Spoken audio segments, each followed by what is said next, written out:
Hey guys, एक interesting चीज़ बताओ।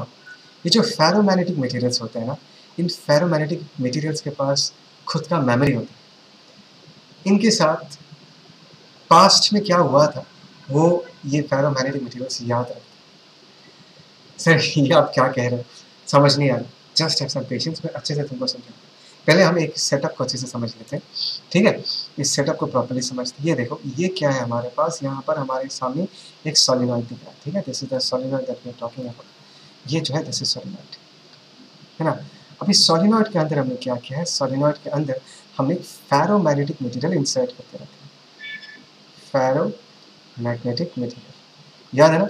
Ferromagnetic material का स्पेशलिटी क्या है? स्पेशलिटी ये है कि इनमें डोमेन स्ट्रक्चर्स पाया जाता है और डोमेन में जितने सारे एटम्स है सबका मैग्नेटिक मोमेंट एक ही डायरेक्शन में पॉइंट करता है, ठीक है? तो यहाँ पर एक फेरोमैग्नेटिक मटेरियल हमने इंसर्ट करके रखा है। अभी अगर मैं इसके थ्रू करंट भेजता हूँ, जैसे आई करंट भेजता हूँ, ट्राई टू अंडरस्टैंड, तो ये सोलेनॉइड इस रीजन में जो एक्सटर्नल फील्ड प्रोड्यूस करेगा, हमने इसको भी नॉट से रिप्रेजेंट किया था, उसको हम क्या लिख सकते हैं? That is mu naught N I लिख सकते हैं। याद है ये चीज़? और ये भी चीज़ याद होना चाहिए कि P naught is equal to हम क्या लिख सकते हैं? म्यू नॉट इंटू एच भी लिख सकते हैं। एच क्या है? डू यू रिमेंबर एच क्या है? कम ऑन, एच क्या था? This was intensity of magnetization, है ना? This was intensity of magnetization. तो यहाँ से अगर मैं एच का वैल्यू लिखना चाहूँ, एच को हम क्या लिख सकते हैं? That is P not by mu not लिख सकते हैं। एंड बी नॉट का जगह पर अगर मैं mu naught N I put कर दूँ तो यहाँ पर सिर्फ क्या बचेगा? एन आई बचेगा। तो H in this case is equal to what? N I. इस बात को समझो, ये जो हमको एक रिलेशन दिख रहा है, ये जो रिलेशन है, this is a very important relation, क्योंकि मैं हमेशा ये तुमको कह के आया हूँ कि एच जो है वो एक्सटर्नल फैक्टर्स पे डिपेंड करता है। याद है ना? किस फैक्टर्स पे डिपेंड करता है? एच एक्सटर्नल फैक्टर्स पे हमेशा डिपेंड करता है। और ये जो रिलेशन है इस बात को बहुत अच्छे तरीके से जस्टिफाई कर रहा है। H is what dependent of the current I. I जो एक्सटर्नल करंट है, राइट? सो एच जो है वो एक्सटर्नल फैक्टर्स पे डिपेंड करता है। करंट का वैल्यू अगर मैं बढ़ा दूँ तो एच का वैल्यू भी क्या हो जाएगा? इंक्रीज हो जाएगा, ठीक है ना? एंड देखो, H is directly related to the external magnetic field B naught, जो बेसिकली इस मटेरियल के थ्रू हम पास कर रहे हैं। इस बात को समझो कि ये जो करंट फ्लो कर रहा है, this basically solenoid is producing magnetic field lines and they are producing magnetic field lines along this direction, है ना? They are producing magnetic field lines along this direction, right? ऐसे करके मैग्नेटिक फील्ड लाइंस प्रोड्यूस कर रहा है इस ferromagnetic material के through. Arrow sign दिख रहा है? तो ये जो मैग्नेटिक फील्ड लाइंस, इसको मैं बी नॉट लिखता हूँ। अभी अगर मैं इस फेरोमैग्नेटिक मटेरियल के थ्रू ये बी नॉट फील्ड पास करूँगा तो होगा क्या? इसके ऊपर हमने बहुत अच्छे तरीके से चर्चा किया है कि अगर मैं एक्सटर्नल फील्ड पास करूँ इस फेरोमैग्नेटिक मटेरियल के थ्रू, तो धीरे धीरे जो सारे डोमेन्स हैं ये अपने आप को अलाइन करना चालू करेगा। धीरे धीरे ये सारे डोमेन जो है अपने आप को अलाइन करना चालू करेगा। हर डोमेन का जो मैग्नेटिक मोमेंट है वो magnetic field, external field B naught की तरफ पॉइंट करना चालू करेगा। And all this domains and their magnetic moments will be producing field along the direction of the external field, due to which इस magnetic material के अंदर जो resulted magnetic field है वो बी नॉट से ज़्यादा हो जाएगा। That means in this case मैं अगर लिखना चाहूँगा, अगर मैं रिजल्टेंट फील्ड लिखना चाहूँगा तो मैं लिखूँगा that is B naught plus B M. B naught क्या हो गया? This is the external field that we are talking about. और यहाँ पर जो बी एम है, दिस इज, मैं चलो इसको इंटरनल फील्ड बोलता हूँ। इंटरनल फील्ड क्यों बोला मैंने? बिकॉज यहाँ पर डोमेन अलाइनमेंट के कारण, मैग्नेटाइजेशन के कारण ये फील्ड एक्स्ट्रा और क्रिएट होता है। जो इस मटेरियल के अंदर जो टाइनी टाइनी मैग्नेटिक मोमेंट्स है, सब लोग एकजुट होकर ये मैग्नेटिक फील्ड प्रोड्यूस करता है। तो यहाँ पर हम इसको कैसे करके लिख सकते हैं? जैसे वी ऑल नो, यहाँ पर म्यू नॉट करके हम क्या लिख सकते हैं? That is H plus M लिख सकते हैं। दिस इज बी, है ना? एंड यहाँ पर अगर मुझे एम का वैल्यू लिखना है तो एम का वैल्यू हम क्या लिख सकते हैं? In this case that is B by mu naught minus H लिख सकते हैं। Is that clear? समझ में आया? याद रखना, ये जो बी है, ये जो बी तुमको दिख रहा है, this B is actually the resultant field. Confuse नहीं होने का, ये बी क्या है? This is the resultant field that we are talking about, ठीक है? Okay fine. तो m equal to B by mu naught minus H हमने लिखा है। अभी b क्या है? b जो है इस फेरोमैग्नेटिक मटेरियल के अंदर जो रिजल्टेंट फील्ड है, external field plus internal field मिला के जो रिजल्टेंट फील्ड है, और इस b का जो वैल्यू है, इस b का जो वैल्यू है ये हम मेजर कर सकते हैं, कैन बी मेजर्ड। एक डिवाइस से मेजर कर सकते हैं, उसको हम रोलेंस रिंग बोलते हैं। मैं इसका स्पेलिंग लिख के रहता हूँ, Rowland's ring can be measured by device called as Rowland's ring. ठीक है, इस डिवाइस से हम क्या कर सकते हैं, इसको मेजर कर सकते हैं। बात समझ में है? तो एच जो है, एच का वैल्यू तो एन आई है, करंट इस सर्किट में करंट कितना फ्लो कर रहा है वो हम आराम से निकाल सकते हैं, मतलब H is something which you already know. And Rowland's ring को यूज करके हम बी निकाल सकते हैं, एच हमको पता है, न्यू नोट कांस्टेंट है, तो एम का वैल्यू भी हम इस इक्वेशन से बहुत आराम से कैलकुलेट कर सकते हैं। We can calculate the value of M in from this particular equation. Is that clear? Idea clear है? पक्का? मैं फिर से रिपीट कर रहा हूँ, एच का वैल्यू हम आराम से निकालते हैं इस इक्वेशन से, बिकॉज करंट हमको पता होगा, एंड एम का वैल्यू भी हम इस इक्वेशन से निकाल सकते हैं। That means H and M are things which are known to us. Is that clear? अच्छा, can I say, secondly can I से कि जितना ज्यादा मैग्नेटाइजेशन हो उतना ज्यादा मैग्नेटिक फील्ड होगा, right? So in this case मैं ये कह सकता हूँ कि m का जो वैल्यू है that is directly proportional to b भी मैं लिख सकता हूँ। मतलब मटेरियल के अंदर जितना ज़्यादा मैग्नेटाइजेशन होगा, मैग्नेटाइजेशन का मतलब क्या है, जितना ज़्यादा अलाइनमेंट इंक्रीज होगा पर यूनिट वॉल्यूम, जितना मैग्नेटिक मोमेंट इंक्रीज होगा, ये सारे जुट होकर उतना ज़्यादा इंटरनल फील्ड प्रोड्यूस करेगा, तो as a whole the resultant field भी क्या करेगा, इंक्रीज करेगा। तो अभी मैं एक बहुत इंपॉर्टेंट सा डिस्कशन करने वाला हूँ, where I am going to plot a graph between, ध्यान से सुनना, I am going to plot a graph between M versus H, या हमारे एनसीईआरटी बुक में दिया हुआ है B versus H। M versus H का जो ग्राफ होगा, B वर्सेस H का जो ग्राफ का नेचर होगा वो एग्जैक्टली सेम होगा, because M and B they are directly proportional. ध्यान से देखना, H जो है वो एक्सटर्नल फैक्टर पे डिपेंड करता है, देखो करंट पे डिपेंड करता है, करंट बढ़ाओगे H बढ़ेगा, H बढ़ेगा, करंट बढ़ेगा तो अंदर का फील्ड बढ़ेगा, अंदर का फील्ड बढ़ेगा तो ऑर्डरनेस इंक्रीज होगा, ऑर्डरनेस इंक्रीज होगा तो पर यूनिट वॉल्यूम जो मैग्नेटिक मोमेंट है वो भी क्या करेगा, इंक्रीज करेगा। तो m जो है वो हो गया आउटपुट, ध्यान से सुनना, आउटपुट मतलब इसको हम y एक्सिस में प्लॉट करेंगे, और h जो हो गया, ध्यान से देखना, ये जो h है इसको हम अपना इनपुट बुलाएंगे, input because h is the external factor, इसको बदलूंगा तो m बदलेगा, तो इसको हम x एक्सिस में प्लॉट करेंगे। Are you ready for the discussion? Are you ready for the discussion? कहानी क्या है, यही सिचुएशन है, एक सोलिनॉइड है, सोलिनॉइड के अंदर हमने एक फेरो मैग्नेटिक मटेरियल को इंसर्ट करके रखा है, और इसके थ्रू जो हम करंट I के वैल्यू को वेरी करेंगे, अकॉर्डिंगली H का वैल्यू वेरी होगा, और हम ये देखना चाहेंगे कि इसका जो मैग्नेटाइजेशन है M का वैल्यू वो कैसे वेरी करता है। ठीक है, चलो देखते हैं आगे। तो डिस्कशन अभी स्टार्ट करते हैं, ठीक है? तो ये हो गया हमारा ग्राफ, अभी हम इस ग्राफ को बहुत प्रॉपर्ली एक्सप्लेन करेंगे, ठीक है? इस ग्राफ को बहुत प्रॉपर्ली एक्सप्लेन करेंगे। चलो अभी ध्यान से देखना, इट्स वेरी वेरी इंपॉर्टेंट कि यहाँ पर सिचुएशन ये था कि एक फेरोमैग्नेटिक मटेरियल के थ्रू हम एक्सटर्नल मैग्नेटिक फील्ड पास कर रहे हैं bye inserting it inside it's solenoid. Current बढ़ाएंगे तो एज बढ़ेगा, एज बढ़ेगा तो डेफिनेटली मैग्नेटिक मोमेंट भी बदलेगा, तो magnetic moment per unit volume भी बदलेगा, और यहाँ पर हम एम का ग्राफ प्लॉट करेंगे जिसको हम कहते हैं मैग्नेटाइजेशन।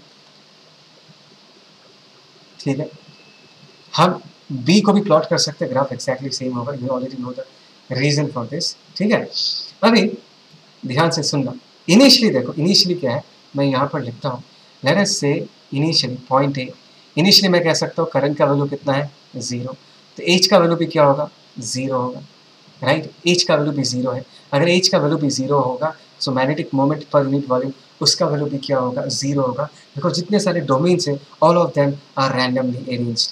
बात समझ में आया मैंने क्या कहा? जितने सारे डोमेन्स है, देखो ध्यान से देखो, यहाँ पर हमने ये डायग्राम बना के रखा है नॉन मैग्नेटाइज, ध्यान से देखो, हर एक डोमेन में जो छोटे छोटे डायपोल मोमेंट्स हैं, they are all randomly arranged, so magnetic moment का वॉल्यूम या मैग्नेटिक मैग्नेटाइजेशन या magnetic moment per unit volume उसका वैल्यू हमको क्या मिल रहा है, 0 मिल रहा है। ठीक है ना?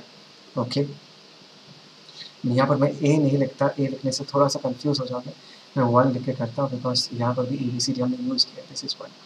अभी ध्यान से सुनना, सेकंड केस में क्या है, सेकंड केस में हम क्या करेंगे, धीरे धीरे एच का वैल्यू इंक्रीज करेंगे, H is equal to N I. H increase होने का मतलब है हम आई का वैल्यू इंक्रीज करें, सोलिनॉइड में जो करंट फ्लो कर रहा है उसका वैल्यू इंक्रीज करें, करंट इंक्रीज करेगा तो मैग्नेटिक फील्ड बी नॉट वो जो करंट प्रोड्यूस कर रहा है वो भी इंक्रीज होगा। मैग्नेटिक फील्ड अगर इंक्रीज होगा तो ये जो तुमको इतने सारे डोमेन्स दिख रहा है, डोमेन्स को ये एक्सटर्नल मैग्नेटिक फील्ड डांटेगा, धमकाएगा और बोलेगा कि भाई जितने सारे अपने मैग्नेटिक मोमेंट्स है वो मेरे तरफ अलाइन करो। बात समझ में आए? तो ध्यान से देखो, जब हम इस तरफ मूव करना चालू करते हैं, जब हम इस तरफ मूव करना चालू करते हैं तो एज का वैल्यू क्या करता है? इंक्रीज करता है। तो दिमाग में क्या आएगा तुम्हारा? एज का वैल्यू इंक्रीज होना मतलब एक्सटर्नल फील्ड इंक्रीज कर। एक्सटर्नल फील्ड अगर इंक्रीज हो रहा है, so what will happen to the orderedness of the ferromagnetic material, what will happen to the alignment of that ferromagnetic material?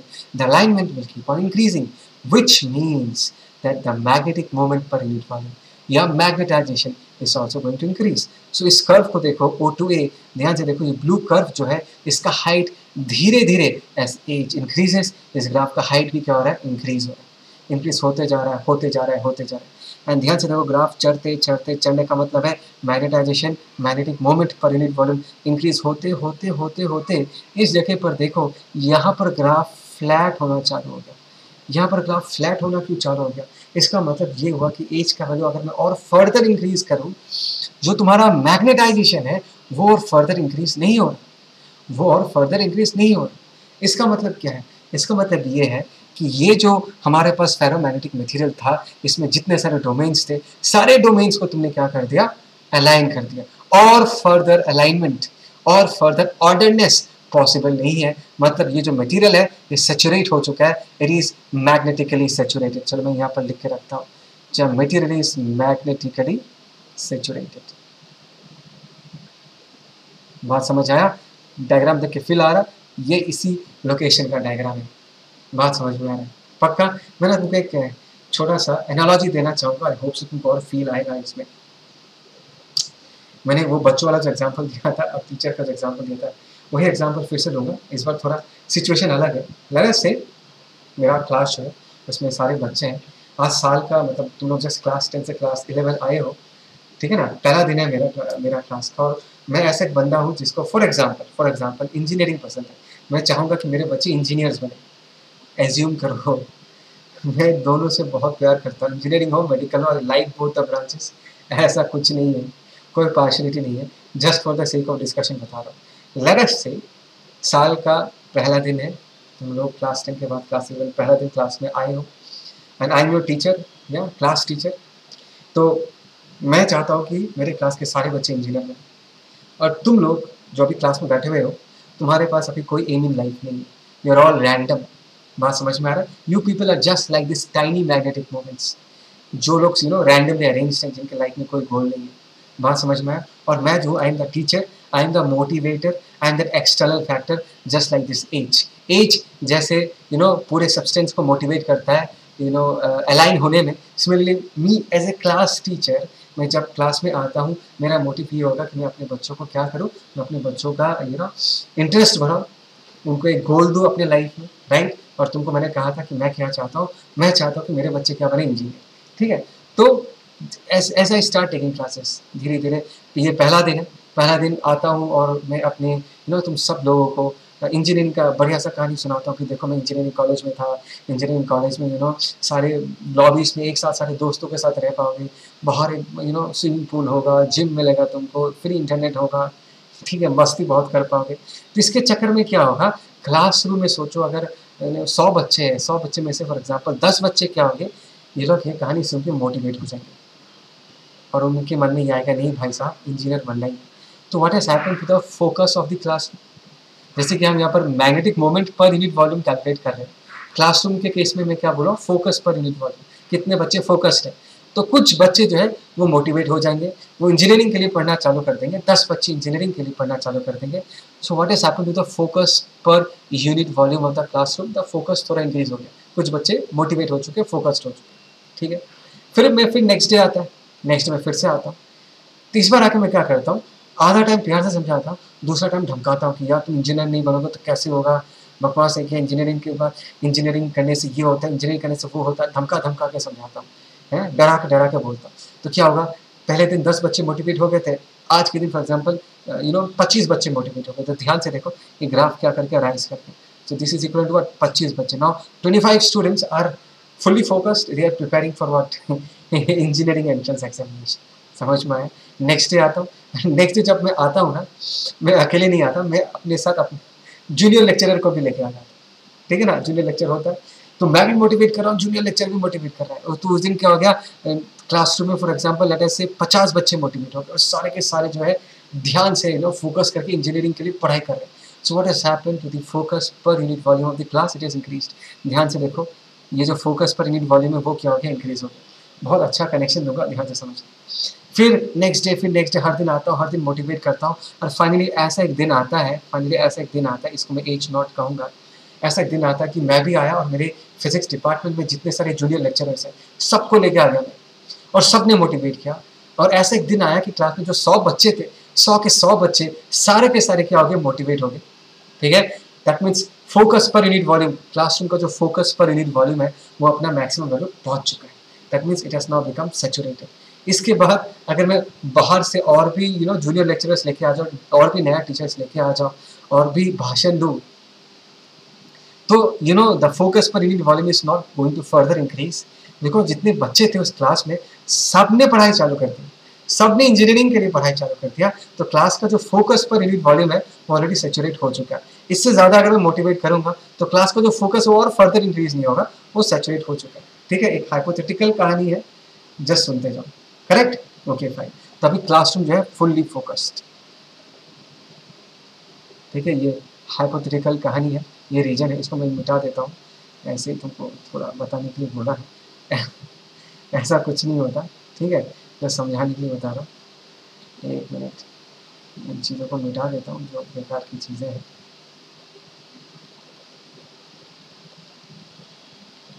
जा रहे भाई, पता नहीं क्या मिट रहा है। एक मिनट रुक जाओ, ये 25 तो नहीं चाहिए, ये सब भी नहीं चाहिए। ऐसा है क्लियर, पक्का समझ में आया। देखो अभी और एक प्यारा सा कहानी बता रहा हूँ। अभी क्या है, इस स्टेज तक हम पहुँच गए तो O2A वाला कर्व हमको दिख रहा है। अभी क्या है, ध्यान से देखो,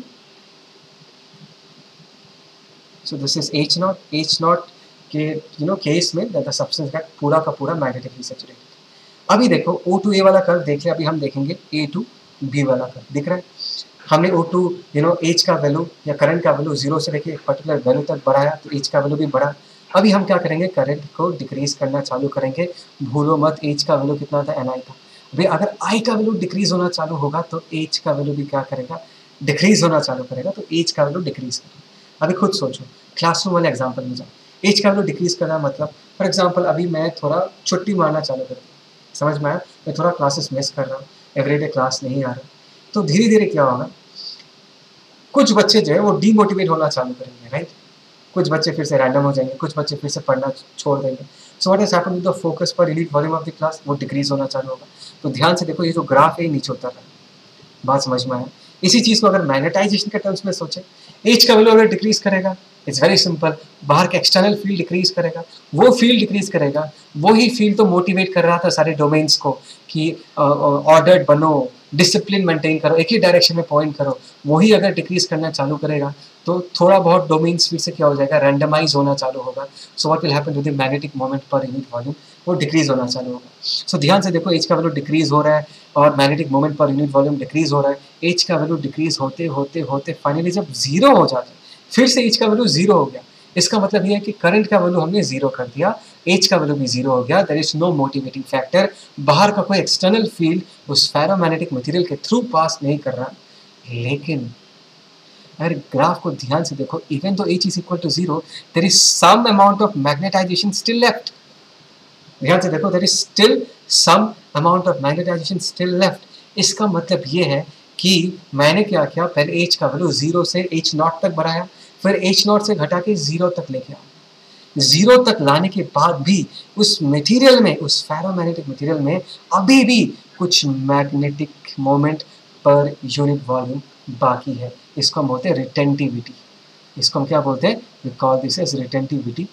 ठीक है ना, ये जो magnetic moment per unit volume है, इसको मैं मिटा देता हूँ, बाद में ये सब लिखा हुआ है, बस तुमको बता के रख रहा हूँ, जस्ट समझो भी जो मैं कह रहा हूँ तुमको। तो even though H equal to zero, कुछ ना कुछ magnetic moment per unit volume बचा हुआ है। क्यों, देखो क्या है सीन कि इवन दो तुमने मैग्नेटिक फील्ड जीरो कर दिया, लेकिन एक वक्त तो था ना जिस दिन तुमने सारे डोमेन्स को मोटिवेट कर दिया था एंड सारे डोमेन्स एक ही डायरेक्शन में पॉइंट कर रहे थे। सो इवन दो आज के डेट में there is no motivation, there is no external magnetic field, लेकिन कुछ डोमेन्स अभी भी अपना पुराना अलाइनमेंट मेंटेन कर, मतलब तुमने उनको इनिशियली जिस तरह अलाइन कराया था, अभी भी कुछ डोमेन्स अभी भी ऐसा कुछ बाकी है जो अपना पुराना अलाइनमेंट अभी भी मेंटेन किया हुआ है। दैट इज द रीजन उस मटेरियल के पास अभी कुछ ना कुछ मैग्नेटिक मोमेंट है। देखिए इसको तुम क्लासरूम के साथ भी कंपेयर कर सकते हो। फॉर एग्जाम्पल एक फाइनली में आना छोड़ दिया तो मैंने क्लास का फोकस डिक्रीज होते होते एक वक्त हो गया कि मैं परमानेंटली एब्सेंट हो गया। मैं बोला कि नहीं साइंस क्लास छोड़ दिया भाई, मैं और नहीं आऊँगा, परमानेंटली एब्सेंट हो गया, मैं गायब, सारा जूनियर लेक्चरर्स भी गायब। तब तुमको क्या लगता है क्लास में जितने सारे बच्चे सब पढ़ना छोड़ देंगे क्या? बोलो यार, सब पढ़ना छोड़ देंगे क्या? नहीं छोड़ेंगे। कुछ ऐसे बच्चे होंगे जो लोग ऑलरेडी सेल्फ मोटिवेट हो चुके, जो अभी भी in the absence of teacher अपना पढ़ाई कंटिन्यू करेंगे। So there will be some focus per unit volume still present in the class. तो ये ऐसा कहानी है, कुछ बच्चे अभी भी पढ़ाई कंटिन्यू करेंगे, कुछ डोमेन्स अपना पुराना अलाइनमेंट अभी भी मेंटेन करेंगे। Are you getting the point what I am trying to say? पक्का? अभी हम और एक इंटरेस्टिंग चीज करेंगे। तो हमने एज का वैल्यू, ध्यान से देखो एज को हमने कैसे वैल्यू किया। एज का वैल्यू हमने पहले, चलो एज का कहानी अगर मैं बताता हूँ एक जगह पर लिख के रखता हूँ, ठीक है ना। एज का वैल्यू कैसे वेरी किया हमने, एज का वैल्यू पहले इंक्रीज किया, यहाँ पर नंबर 2 पॉइंट लिख के रखता हूँ, तो magnetic moment per unit volume भी इंक्रीज किया, ठीक है। थर्ड में हमने क्या किया, एज का वैल्यू हमने डिक्रीज किया, तो magnetic moment per unit volume ये भी डिक्रीज किया, ठीक है। और एक वक्त आया कि एज का वैल्यू पूरा 0 हो गया। अभी हम क्या करेंगे, एज का वैल्यू फिर से इंक्रीज करेंगे, but in the opposite sense. Opposite sense का मतलब क्या है कि हमने एज का वैल्यू 0 से एच नॉट तक लाया, फिर एच नॉट से 0 किया, अभी हम इस तरफ जाएंगे, we are moving towards negative axis, मतलब एज का वैल्यू भी नेगेटिव होगा। याद करो एज क्या था, एज था Ni। एज का वैल्यू नेगेटिव होने का मतलब है करंट जो है नाउ हम उल्टे डायरेक्शन में फ्लो करवाना चालू करेंगे। Try to understand, try to understand. ये हमारा था हमारा फेरोमैग्नेटिक मटेरियल, ठीक है। इसमें से लेट अस सी, ये जो 2 डोमेन है, इन डोमेन ने अपना पुराना अलाइनमेंट मेंटेन करके रखा है। ये सब रैंडम हो चुके हैं, लेकिन ये जो 2 डोमेन, ये वाला डोमेन, ये वाला डोमेन और ये वाला डोमेन, इन्होंने अपना अलाइनमेंट मेंटेन करके रखा है, ठीक है। और ये कौन सा कंडीशन है, ये ऐसा कंडीशन है जहाँ पर एज का वैल्यू क्या हो चुका है, 0 हो चुका है। अभी हम क्या कर रहे हैं, नेक्स्ट सिनेरियो में हम क्या कर रहे हैं, नेक्स्ट सिनेरियो में यही मटेरियल है, अभी हमने करंट के डायरेक्शन को रिवर्स कर दिया। करंट के डायरेक्शन को रिवर्स कर दिया मतलब अभी हम जो एक्सटर्नल फील्ड लगा रहे थे ना, वो उल्टे डायरेक्शन में लगा रहे हैं। उल्टे डायरेक्शन का लगाने का मतलब है कि देखो ये जो है, बाकी लोग तो पहले से रैंडम थे, ये जो पहले 2 तुमको डोमेन्स दिख रहा है, फॉर एग्जांपल जो इन्होंने अपना अलाइनमेंट मेंटेन करके रखा था, अभी हमने इनको डिस्टर्ब करना चालू किया, ठीक है। इस डायग्राम को हटाओ, अभी हमने क्या किया, इनको डिस्टर्ब करना चालू किया by applying field in the opposite direction, ठीक है। ओके, चलो यहाँ देखते हैं। अभी अगर हमने एच का वैल्यू नेगेटिव बनाना चालू किया, क्या किया, एच का वैल्यू देखो नेगेटिव बनाना चालू किया, तो इसके कोरोस्पॉन्डिंग अगर हमने एम का वैल्यू देखा तो एम का वैल्यू क्या किया, डिक्रीज कर गया थोड़ा। एच का वैल्यू और नेगेटिव किया, देखो एम का वैल्यू क्या हो गया, फिर से और डिक्रीज हो गया, दिख रहा है ना, the graph is going down, ये है, this is the point of graph, मतलब एम का वैल्यू क्या कर रहा है, डिक्रीज कर रहा है। बात समझ में आ रहा है मैं क्या कर रहा हूँ। इस बार हमने क्या किया, मैग्नेटिक फील्ड उल्टे डायरेक्शन में अप्लाई कर रहे हैं, तो देखो आधा डोमेन्स, मतलब most parts of the domains already random हो चुके हैं। अभी हम उल्टा फील्ड लगा के सबसे पहले वो कुछ जो अच्छे डोमेन्स थे जिन्होंने अपना डायरेक्शन मेंटेन करके रखा था, उनको हमने बिगाड़ना चालू किया, उनको हमने डिसोरिएंट करना चालू किया। ऐसे करते करते एज का वैल्यू नेगेटिव लगाते लगाते लगाते देखो इस जगह पर, देखो लुक एट दिस पोजीशन, मैं बाकी जगह मिटा देता हूँ, क्लमजी हो जाएगा नहीं तो। लुक एट दिस पोजीशन, इस पोजीशन में ध्यान से देखना, ये जो एज का वैल्यू हमको मिलेगा, एज का जो वैल्यू हमको मिलेगा, इस पर्टिकुलर एज के वैल्यू पे, एज अभी नेगेटिव है मतलब ऑपोजिट डायरेक्शन में अप्लाई हो रहा है, इस पर्टिकुलर जगह पर magnetic moment per unit volume का वैल्यू क्या हो गया, 0 हो गया। इसका मतलब क्या है, इसका मतलब ये है कि उल्टा फील्ड लगा के ये जो 2 डोमेन्स जो फील्ड 0 होने के बाद भी अपना अलाइनमेंट मेंटेन कर रहे थे, उनको भी हमने क्या कर दिया, डिसोरिएंट कर दिया, रैंडमाइज कर दिया, इसलिए फिर से पूरा magnetic moment per unit volume क्या हो गया, 0 हो गया। देखो मैं तुमको एग्जांपल देता हूँ, क्लास 1 एग्जांपल, मैं तो साइड क्लास छोड़ दिया, मेरे रिप्लेसमेंट में अभी दूसरा टीचर आया। कौन आया, दूसरा टीचर आया। अभी ये जो दूसरा टीचर है उसको मेडिकल पसंद, वो चाहेगा कि उसकी क्लास के सारे बच्चे डॉक्टर्स बने, समझ में आया। तो वो क्लास में आया, ध्यान से देखो, क्लास एज का मतलब है इंजीनियर, माइनस एज का मतलब है और एक बंदा और एक क्लास टीचर जो डॉक्टर बनाना चाहता है।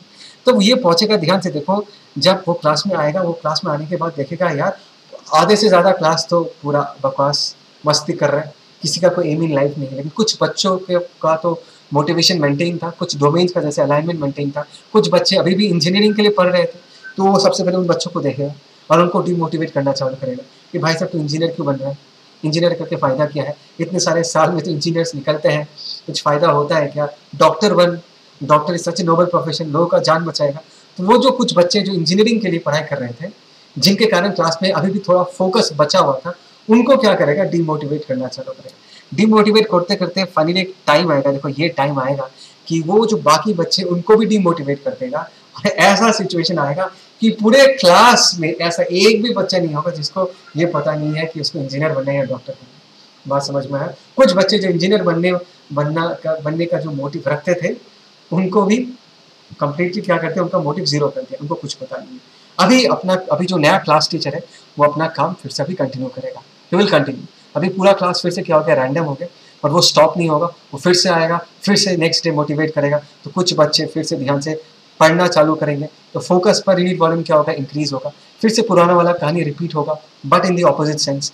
अभी अगर मैं फील्ड लगाना ऑपोजिट डायरेक्शन में कंटिन्यू करूं, तो धीरे धीरे सारे डोमेन्स जो रैंडम हो चुके हैं वो अभी ऑपोजिट डायरेक्शन में अलाइन करना चालू करेगा। So what will happen to the magnetic moment per unit volume, ये भी इंक्रीज करना चालू करेगा। मैं जो नया टीचर है वो जूनियर लेक्चरर को लेकर आता है, इस बार बायो डिपार्टमेंट का, फिर से क्लास को मोटिवेट करता है। क्लास में और बच्चे जो है वो क्या करते हैं, मेडिकल परसू करते हैं, अपना गोल बनाते हैं। So what is happen to the focus in the classroom, it will further increase. ऐसे करते करते एक वक्त आएगा कि सारा जो उस फेरोमैग्नेटिक मटेरियल के अंदर जो सारे डोमेन्स थे, सारे के सारे फिर से अलाइन हो जाएंगे, but now in this case in the opposite direction. First case में जिस तरफ अलाइन हुआ था, सेकंड केस में देखो ये फिर से सैचुरेशन आ गया। इसको देखो यहाँ पर फिर से ये लोग क्या हो जाएंगे, अलाइन हो जाएंगे, बट ध्यान से देखो इन दी ऑपोजिट डायरेक्शन। मतलब अभी पूरा क्लास मोटिवेटेड है, but in the opposite direction, सबको डॉक्टर्स बनना। बात समझ में आया? Clear? Okay fine. Now the same process will be repeated. हमने जीरो से माइनस एच नॉट तक किया, फिर एच नॉट से जब मैं जीरो करूंगा तो क्या होगा, फिर से फील्ड का वैल्यू डिक्रीज होगा, ठीक है, फिर से बहुत सारे डोमेन्स डिसअलाइन हो जाएंगे। लेकिन इवन दो एच का वैल्यू जीरो हो जाएगा, some amount of domains will still maintain their previous direction, मतलब कुछ ना कुछ magnetic moment per unit volume बचा रहेगा। इवन तो टीचर आना छोड़ देगा, लेकिन कुछ बच्चे डॉक्टर बनने के लिए अपना पढ़ाई कंटिन्यू करेगा, तो कुछ ना कुछ फोकस पर यूनिट वॉल्यूम बचा हुआ रहेगा। अभी क्या हुआ देखो, अभी जीरो से माइनस एच नॉट से जीरो, अभी फिर से हम इस तरफ आएंगे। अच्छा, तो ये ग्राफ हमने कैसे फॉलो किया, O to A to B है ना, B to C, फिर C से D, फिर डी से ई, ठीक है। अभी क्या है, ध्यान से देखो, अभी अगर अभी एच का वैल्यू फिर से जीरो हो गया, अभी हम फिर से इस तरफ जाएंगे। Is that clear? अभी जब हम इस तरफ जाएंगे तो एच का वैल्यू फिर से क्या होगा, पॉजिटिव होगा, मतलब करंट का वैल्यू इस बार हमने फिर से स्टार्टिंग में जैसा करंट, जिस डायरेक्शन में करंट भेजा था उस डायरेक्शन में फिर से करंट भेजना चालू करेंगे। तो फिर से क्या होगा, ये जो सारे रैंडम बेसिकली अभी तो रैंडम नहीं है, कुछ अमाउंट ऑफ मैग्नेटाइजेशन अभी भी रहेगा, but in the opposite direction. जब हम उल्टे डायरेक्शन में फील्ड अप्लाई करेंगे, उल्टे डायरेक्शन में करंट अप्लाई करेंगे, तो ये वाला जो magnetic moment per unit volume है, ये डिक्रीज करते करते करते करते करते करते फाइनली इस पॉइंट में जाके magnetic moment per unit volume क्या हो जाएगा, डिक्रीज, जीरो हो जाएगा। मतलब ऐसा है कि मैं फिर से साइन क्लास ज्वाइन कर लिया और तुम्हारे अभी एग्जिस्टिंग क्लास टीचर को रिप्लेस कर दिया, मैं आ गया और मैंने आके बोला, अरे देखिए इतने सारे बच्चे डॉक्टर बनना चाहते हैं, तो मैं क्या करूँगा, इनको डिमोटिवेट करना चालू करूँगा। सो what will happen with the focus per unit volume, ये डिक्रीज करते करते फाइनली मैं सारे क्लास को फिर से अपने स्टार्टिंग वाले स्टेज पे लेके जाऊँगा और अपना मैग्नेटिक फील्ड जो है वो और भी बढ़ा दूंगा और भी मोटिवेट करूँगा कि नहीं इंजीनियर बनना है। तो धीरे धीरे क्या होगा, फिर से क्लासरूम का फोकस बढ़ेगा। अगर मैं मैग्नेटिक फील्ड को इंक्रीज करूँगा, एज के वैल्यू को इंक्रीज करूँगा, सो व्हाट विल हैपन, इस डॉटेड कर्व को देखो, ई टू ए वाले कर्व को देखो, इस कर्व को देखो, ई टू ए वाले कर्व को, as the value of H is increasing, तो ग्राफ फिर से चल रहा है, but now in the previous direction, एकदम स्टार्टिंग वाले डायरेक्शन में बढ़ रहा है, बढ़ते बढ़ते बढ़ते बढ़ते फाइनली एक टाइम आएगा कि ये डॉटेड लाइन जाके फिर से ए वाले पॉइंट को जाके टच करेगा, जिस वक्त सारे मैग्नेटिक डोमेन्स जो है वो अपने आप को फिर से मैग्नेटिक फील्ड के अलावा क्या कर देगा, अलाइन कर देगा। बात समझ में आया? तो इस पूरे लूप को हम हिस्टेरिसिस लूप बुलाते हैं। क्या बुलाते हैं? Hysteresis loop. I hope so तुमको ये बात समझ में आया। इन चीज़ों को मैंने जो यहाँ पर लिख के रखा है, इसको अच्छे से लिख के रखो, बहुत इंटरेस्टिंग चीज़ है। ठीक है, एक छोटा सा चीज़ बता के रखता हूँ। ठीक है, ऐसा है कि एच ज़ीरो होने के बाद, क्या बोला मैंने? एच ज़ीरो होने के बाद एम का जो वैल्यू, एम या बी जो भी बोलो, एम का वैल्यू जो बचा रहेगा, इस एम को हम क्या बोलते हैं? रिटेंटिविटी। बोला था, फिर से बता रहा हूँ, इसको हम क्या बोलते हैं? रिटेंटिविटी। रिटेंटिविटी। ठीक है, और यहाँ पर देखो, यहाँ पर क्या है? ध्यान से, यहाँ पर क्या है? तुम्हारा एम का वैल्यू 0 हो जाता है और एच का जो कोरस्पॉन्डिंग वैल्यू होता है उसको हम कोएर्सिव फोर्स बुलाते हैं।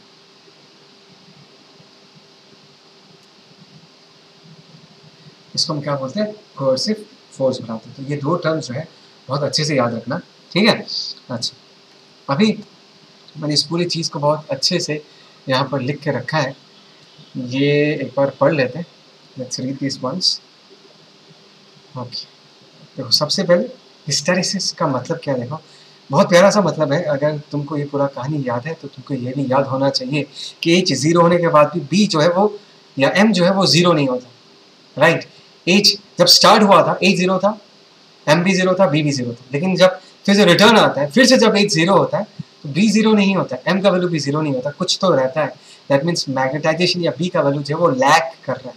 ठीक है, तो hysteresis imply lagging behind. It refers to the lag of magnetic field behind the magnetic intensity H. ठीक है ना? All ferromagnetic materials depict hysteresis। और ये जो सोलेनॉइड के अंदर हमने जो फेरोमैग्नेटिक मटेरियल दिया था उसी का ही कहानी बताया गया है। यहाँ पर हमने प्रॉपर्ली सब कुछ बता के रखा है। तुम एक काम करना, इसको पॉज करके लिखो ये सब चीज़ें। ठीक है, फिर आगे बढ़ते हैं। फिर ये चीज़ पे लिख के रखना 6, 7, 8 वाला जो पॉइंट है। Is that clear? देखो, ये इतना इंटरेस्टिंग है, इसको भी लिख के रखना। ये भी इतना इंटरेस्टिंग है बिकॉज कोएर्सिव फोर्स कितना होगा और रिटेंटिविटी कितना हो रहा है, इसी के बेसिस पे हम मटेरियल्स को डिवाइड करते हैं और ये डिसाइड करते हैं कि कौन से मटेरियल से हम परमानेंट मैग्नेट्स बनाएंगे और कौन से मटेरियल से हम मैग्नेट्स बनाएंगे। ठीक है, परमानेंट मैग्नेट का मतलब ये है कि वो हमेशा मैग्नेटिज्म शो करेगा। इलेक्ट्रोमैग्नेट का मतलब ये है कि जब करंट फ्लो करेगा तभी जाके वो मटेरियल मैग्नेटिज्म शो करेगा। ठीक है, ये मैं नेक्स्ट वीडियो में अच्छे से एक्सप्लेन करेंगे, इसमें अच्छे से डिस्कस करेंगे। तो बस इस वीडियो को यहाँ पर कंप्लीट करते हैं। Please like, share and subscribe the channel and thanks for watching the video. Take care.